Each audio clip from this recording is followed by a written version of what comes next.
Saudara sekalian yang saya hormati dan juga yang dikasihi oleh Tuhan, saya Yakobus Dumupa kembali bertemu dengan Anda sekalian melalui channel YouTube kita, channel Sa Sayangko. Kita bersyukur karena Tuhan memberi kita kehidupan ini, dan saya selalu sampaikan bahwa kehidupan itu anugerah terbesar yang Tuhan berikan untuk kita semua. Pada kesempatan ini saya harus menginterogasi, ini istilah dalam kepolisian ya, menginterogasi itu sedikit ekstrim dari kata mewawancarai, karena harus menyelidiki lebih jauh, lebih dalam terhadap seseorang, dan biasanya orang-orang yang saya pilih itu orang-orang penting. Dan pada kesempatan ini orang yang saya undang untuk diinterogasi namanya Bapak Dr. Yance Nawipa MTH. Beliau ini seorang hamba Tuhan, seorang pendeta, sekaligus sebagai Ketua Sekolah Tinggi Agama Kristen Nabire. Beliau menyelesaikan pendidikan doktoralnya di Jakarta di STT IKAT pada tahun 2014. Jadi sehari-hari bekerja untuk mempersiapkan sumber daya manusia, terutama kepada generasi-generasi muda, generasi-generasi pewaris kehidupan kita untuk masa depan. Baik, selamat siang ya Pak Yance. Selamat siang Bapak, puji Tuhan, Shalom. Senang sekali kita bisa bertemu ya pada kesempatan ini.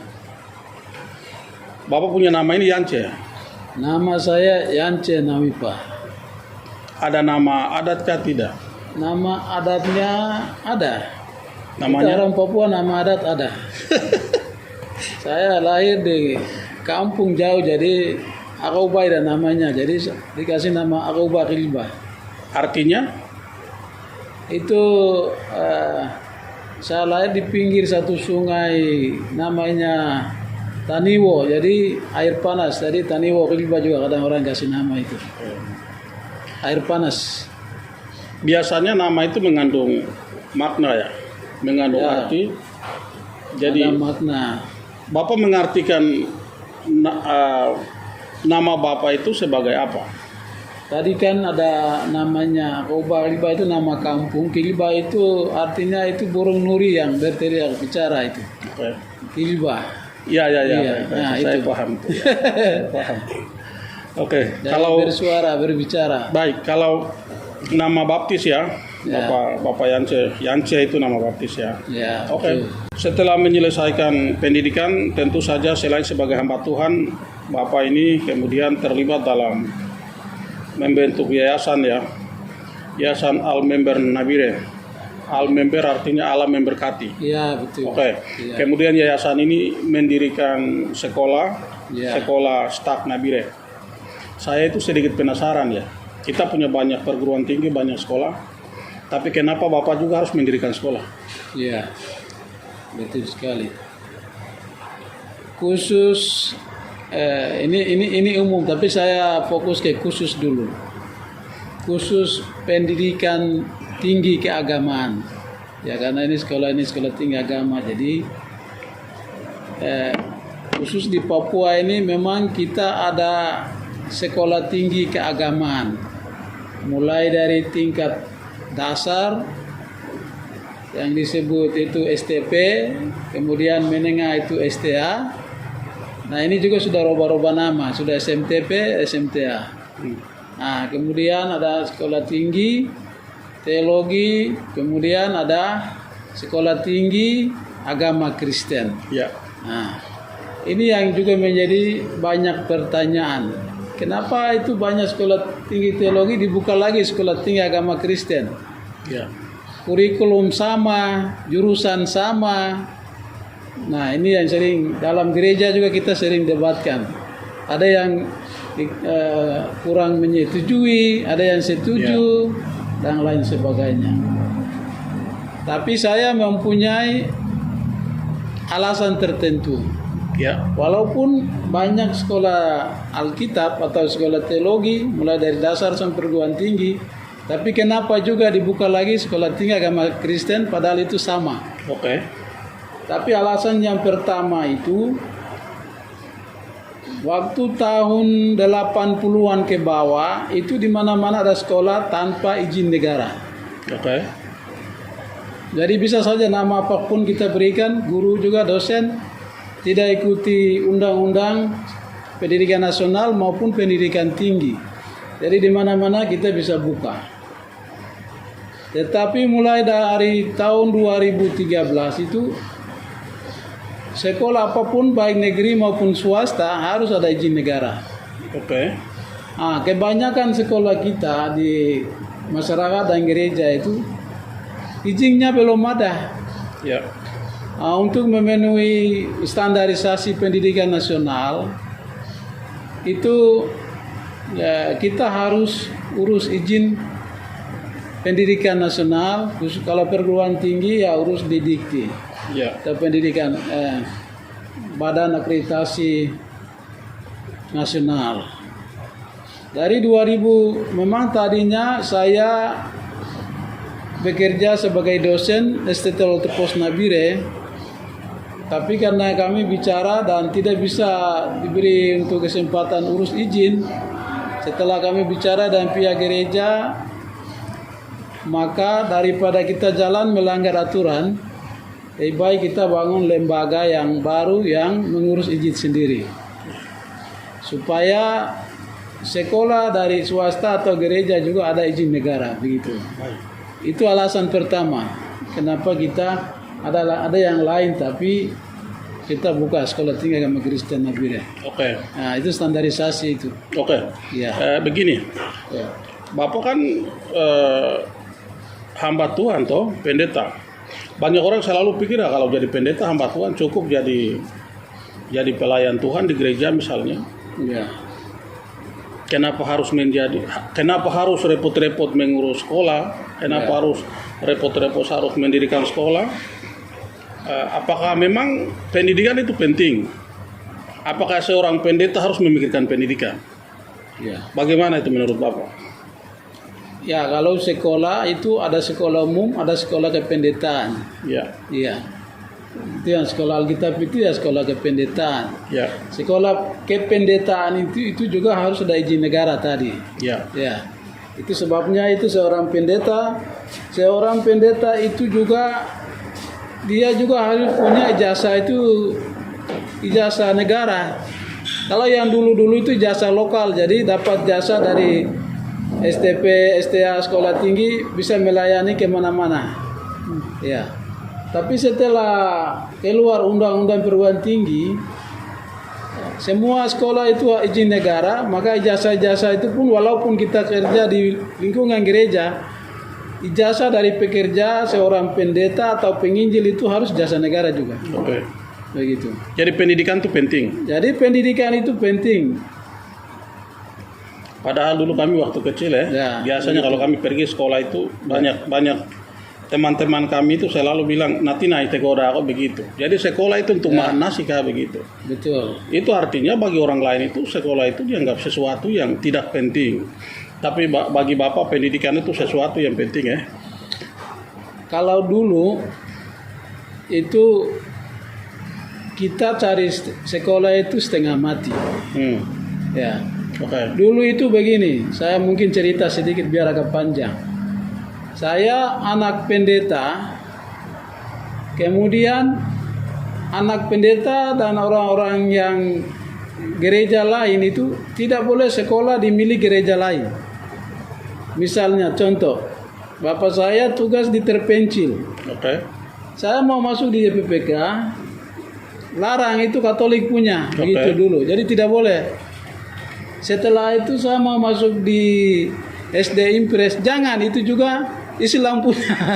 Ya begitu. Jadi, harus masuk di YPPGI. Oke. Nah, Sekarang Bapak dirikan sekolah Kristen. Ya. Berarti orang Katolik, Ya. orang Islam atau agama apapun boleh sekolah. Nah, itu yang saya mau bilang. Oke. Ini semua ini mengalami proses perubahan. Jadi belajar itu selalu tiap saat berubah konsep pikir kita. Itu belajar. Ini saya mau sampaikan inti belajar itu. Tiap saat, tiap detik, tiap menit itu ada perubahan-perubahan. Oke. Jadi belajar itu kita belajar untuk merubah diri dengan konsep-konsep lama. Oke. Sekarang kan pendidikan orang tidak pilih ini milik gereja mana, agama mana, tapi semua masuk sekolah. SD, SMP, semua sudah mengalami perubahan. Ya, cari ilmu. Oke. Itu tidak bisa di lingkungan kita sendiri, di mana-mana. Oke. Ya, Saya membayangkan dan saya menduga, mudah-mudahan dugaan saya tidak salah ya. Bapak mendirikan sekolah ini sebenarnya modal nekat ini. ya, Jadi tidak punya modal uang hanya karena modal nekat. Itu berarti Bapak punya kepedulian yang besar untuk dunia pendidikan ini. ya, Karena mendirikan lembaga pendidikan ini dengan modal yang nekat, sudah pasti proses perjalanan pengelolaan pendidikan itu dari awal sampai sekarang itu pasti jalannya bertati-tati, ya. tidak berjalan mulus ya. Boleh tidak Bapak menggambarkan bagaimana proses perjalanan sekolah ini sejak awal didirikan sampai sekarang? Jadi Ya. bagaimana kira-kira aktivitas pendidikannya sejak didirikan sampai pada saat ini? Ya, jadi memang saya ada bertahan di proses. Oke, Jadi saya ikut proses ini dengan senang hati. oke, Langkah demi langkah. Dari dalam sendiri ada yang kurang mendukung karena sekolah lain juga ada. oke, Itu satu. Kemudian yang kedua, di sisi lain kita harus bersaing dengan pendidikan lain. oke, Ya. Di Nabire ini pintu masuk beberapa kabupaten di pedalaman. Ya.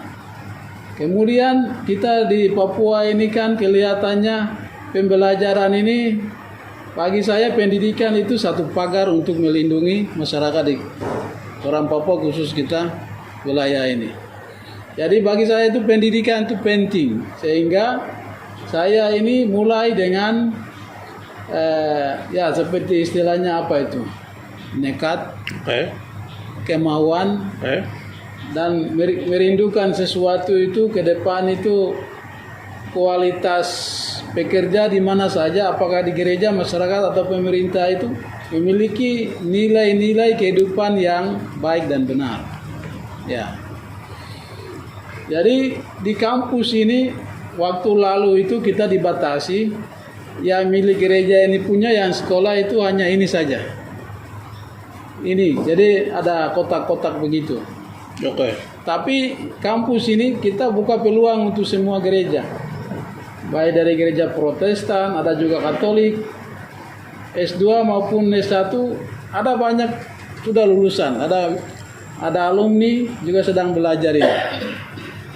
Di sini kita belajar itu nilai kehidupan, jadi oke, kita tidak bisa beda-bedakan orang. Siapapun yang belajar kita buka untuk umum. oke.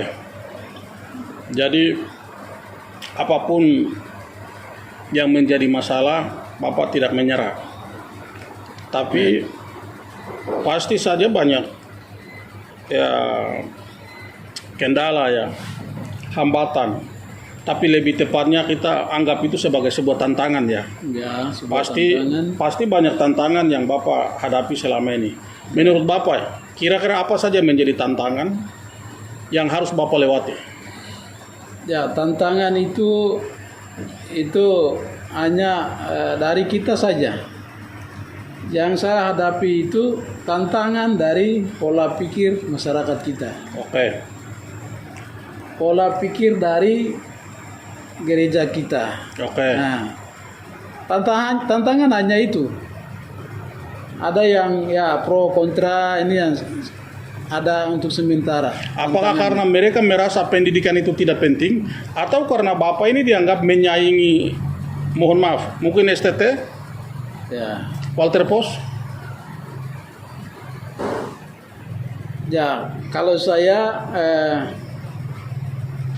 ada punya pengetahuan tertentu itu perbandingan. Oke, gereja yang bertumbuh dan maju itu gereja yang punya banyak-banyak sekolah atau pendidikan. Baik. Seperti Katolik. Baik. Saya belajar dari satu buku itu Katolik sedunia, bagaimana dia bekerja 400 tahun di seluruh dunia. Orang Katolik bilang itu dunia ini rumahnya karena di mana-mana ada pendidikan yang berkualitas. Saya dapat ilmu itu. Oke. Kalau di Katolik itu memang sekolah lebih banyak dari gereja. Daripada gereja. Betul. Itu di Katolik. Itu Ya. perbandingan. Betul. Karena itu biasanya banyak pastor itu justru merangkap sebagai guru, pendidik, guru besar. Jadi wawasan saya buka di sini dulu, Ya. pelan-pelan. Ya. Memang kita ada punya banyak gereja, itu juga baik. Oke. Gereja dalam arti ya, pelayanan penginjilan itu juga baik. Oke. Tapi bagi saya orang yang bekerja ini punya iman dan wawasan yang baik lebih dulu. Betul. Tantangan yang Bapak hadapi, pola pikir, itu memang tantangan yang tidak mudah. Yang paling susah dalam hidup itu sebenarnya mengubah pola pikir orang. Karena apa? Orang meyakini sesuatu itu dengan pikiran yang sudah terpola. Dan mengubah pola itu tidak gampang. Karena itu Bapak benar bahwa memang mengubah pola pikir itu sesuatu yang sangat sulit. Jadi contoh Bapak, ini saya sebelum lanjut itu, jadi saya selesaikan pertanyaan tadi. Hanya 1-2 sekolah yang hanya beda tempat ini saja orang berbicara, apalagi buka yang lain. Oke. Apalagi sekolah yang lain. Oke. Hanya di dalam ini saja nuansa teologi saja berdebat, belum lagi sekolah-sekolah umum. Oke. Yayasan gereja ini buka. Iya. Jadi di sini kita ada ketertutupan soal pendidikan. Oke. Merasa diri benar yang ada, tidak mau lihat yang luar, yang orang lain punya kelebihan tidak kita ingin belajar. Ada ketertutupan. Sebenarnya dalam dunia pendidikan itu ya, itu orang itu punya kebebasan berpikir. Ya, tapi kebebasan berpikir itu tentu saja tidak boleh mengorbankan iman, tidak boleh mengorbankan keyakinan. Tetapi dari segi pendidikan, itu orang harus punya kebebasan berpikir dan kebebasan itu seharusnya sudah bisa dihargai. Oke, itu hal yang berkaitan dengan pola pikir. Tetapi ada kendala atau ada tantangan berkaitan dengan pendanaan mungkin? Ya. Baik, jadi sebelum masuk ke soal pendanaan dan pengembangan kampus itu ada satu hal lagi itu seperti orang bikin rumah makan, kemudian di sebelah lagi ada rumah makan, ada beberapa berjejer, tapi kenapa lebih banyak yang tengah padahal rumah makan menunya sama? Oke.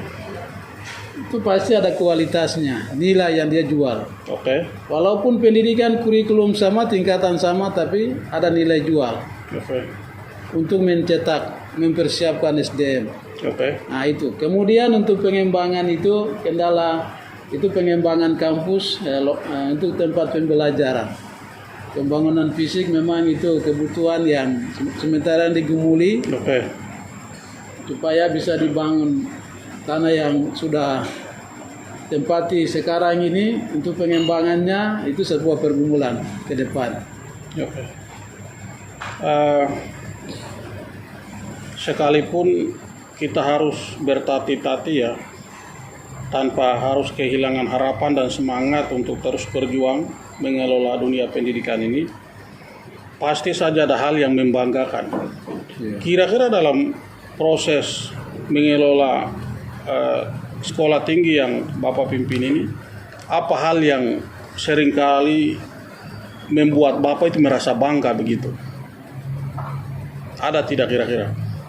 Ya, kebanggaan yang saya lihat itu walaupun begini tetapi ada dari dalam itu staf dan dosen ini yang ikut ambil bagian masih sampai hari ini mereka bertahan. Oke. Apapun terjadi mereka bilang kita ikut jalan ini. Itu. Sudah menjadi pilihan hidup. Sudah menjadi pilihan. Jalan hidup. Ya. sebuah jalan yang harus dia tempuh ya, begitu. Dengan begitu walaupun gedung kampusnya sederhana, Oke. tetapi peminat belajar tambah naik. Meningkat. Sampai penerimaan tahun yang kemarin itu sudah sampai 130-an. Oke. Jadi walaupun begitu sisi sarananya, Oke. tapi peminat untuk masuk sekolah ini sudah lebih banyak. Mahasiswa itu dari berbagai tempat ya. Ya, dari berbagai tempat. Dari Kabupaten Intan Jaya, Paniai, Dogiai, Deyai, Nabire, Biak, Serui, ada juga dari Jayapura, ada dari luar Papua. Ya. Jadi mereka minat belajar di kampus ini. Oke. Ini mungkin pertanyaan yang agak sensitif ya. Apakah pertanyaan ini layak saya tanyakan atau tidak? Tetapi pertanyaannya seperti begini. Bapak mendirikan sekolah ini dan mengelola sekolah ini. Bapak sebagai seorang pendeta dari gereja Kemah Injil ya. Ya, Ada tidak tantangan yang Bapak terima dari pengurus gereja? Misalnya dari sinode. ya. Itu pada prinsipnya waktu mendirikan itu beberapa tempat seperti tadi bagaimana mendirikan sudah lakukan beberapa tempat rapat-rapat di Nabire, Jayapura, prinsipnya sepakati ya stag itu juga jalan. Kemudian secara intern gereja itu Sekolah Tinggi Agama Kristen Nabire itu sudah disahkan di konferensi sinode di Dogiai di Monemani. Oke. Tahun 2015 sudah disahkan Oke. bahwa ini sekolah milik gereja. Sudah disahkan. Oke. Nah, kemudian pengembangan selanjutnya karena selalu ada pikiran ya berpendapat itu selalu ada. Oke. Jadi pengesahan apa dalam gereja itu sudah. Kemudian tahun 2014 waktu itu Dr. Benny Giai sebagai ketua sinode datang meresmikan di sini.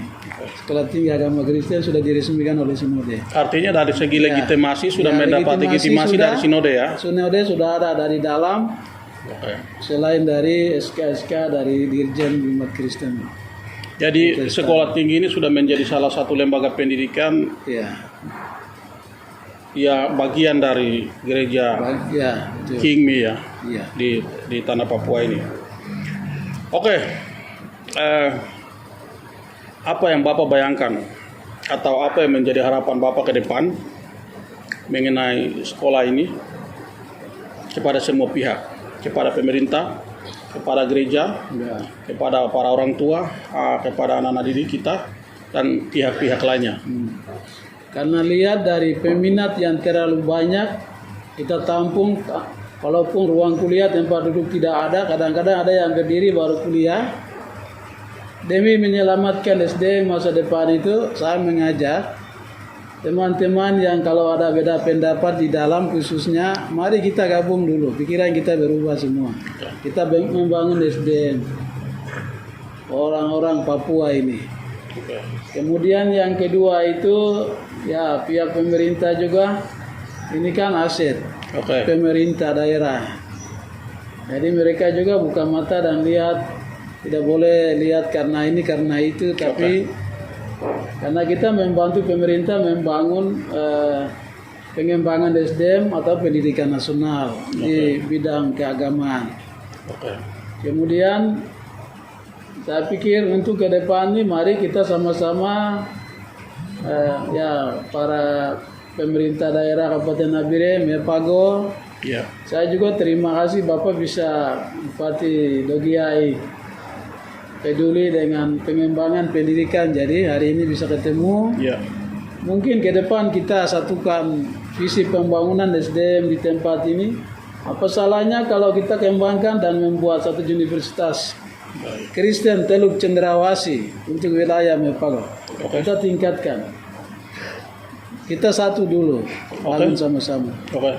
Jadi Pemda Paniai sudah bantu, Pemda Deyai bantu. Deyai.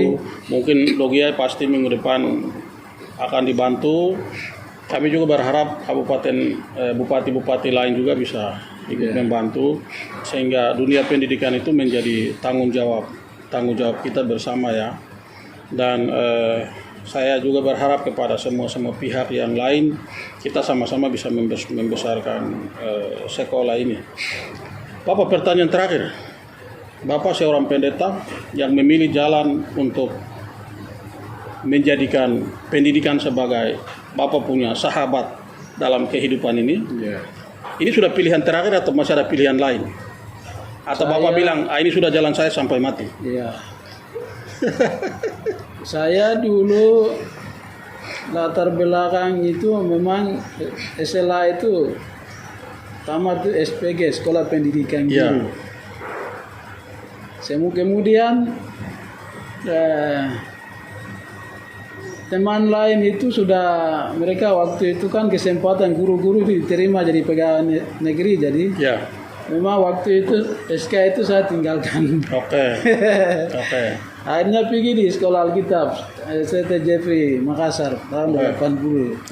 Jadi belajar sekolah, ambil pendidikan juga, belajar manajemen, belajar teologi, jadi masih terus pendidikan, jadi kembali bangun pendidikan. Jadi dulunya jadi guru, kemudian kenapa tidak mengajar tapi mengajar? Ada teman saya sudah sampai sekarang sudah berapa tidak golongan. Tidak, Bapak kenapa tidak mau jadi guru waktu itu? Waktu itu saya tidak mau guru, memang tinggalkan itu damai kuliah tapi kembali guru lagi. Ya itu sudah. Itu sama dengan Yunus itu Jadi Allah dia suruh ke tempat lain, Yunus mau pergi ke tempat lain begini, Allah kasih masuk dalam mulut ikan baru dia kasih kembali ke tempat semula itu. Satu hal lagi, saya melawan orang tua dulu. Nah itu tuh. Orang tua bilang, anak tidak usah, sudah kami tidak mampu. Papa mama biasa sampai SPG selanjutnya. Saya bilang Tuhan ada, saya pergi, saya melawan orang tua. Begitu. Jadi Bapak dulu jadi guru, kemudian tidak mau jadi guru, akhirnya kembali jadi guru. Jadi kalau Tuhan sudah tentukan jalan hidup itu, Bapak mau lari ke dunia manapun, Tuhan tetap kembali ke jalan yang Tuhan sudah tentukan. Jadi terima kasih ya Bapak. Bapak sudah bisa berbagi aktivitas Bapak, yayasan yang Bapak dirikan, kemudian Bapak sendiri menjadi ketua dari staf Nabire. Ini hal yang membanggakan, hal yang membanggakan, dan ini ibarat Bapak menanam bibit kehidupan yang baik, bibit kehidupan yang benar dan bibit masa depan. Dan waktu itu tidak pernah berdusta. Jadi pada waktunya nanti apa yang Bapak tanam ini pasti kita tuai sama-sama, kita tuai sama-sama, dan biasanya berkat itu datang dalam wujud dan bentuk yang berbeda-beda. Tapi selalu Tuhan sediakan itu. Dan apapun yang kita selalu lakukan dalam hidup ini, kalau kita menjalaninya dengan tabah pasti ada hasil. Karena itu sekaligus saya juga mengucapkan terima kasih kepada Bapak sudah mengambil jalan ini, dan itu bagian yang sangat luar biasa. Bapak lanjut saja, yang bisa kami bantu dari pemerintah bisa kami bantu, yang bisa dibantu oleh orang lain akan dibantu. Kemudian apa yang Bapak sudah kerjakan itu nanti Tuhan akan memberi berkat yang melimpah, dan selebihnya dari situ nanti Tuhan yang akan menyempurnakan. Kita sampai di sini, dan Bapak Ibu sekalian, terima kasih sekali. Itulah tadi perbincangan saya sedikit dengan Bapak Pendeta, Bapak Yansen Awipa. Marilah kita berdoa sama-sama mendukung beliau supaya beliau yang hebat ini berkontribusi untuk menghebatkan kehidupan ini. Terima kasih dan salam. Tuhan memberkati kita sekalian. Sampai jumpa.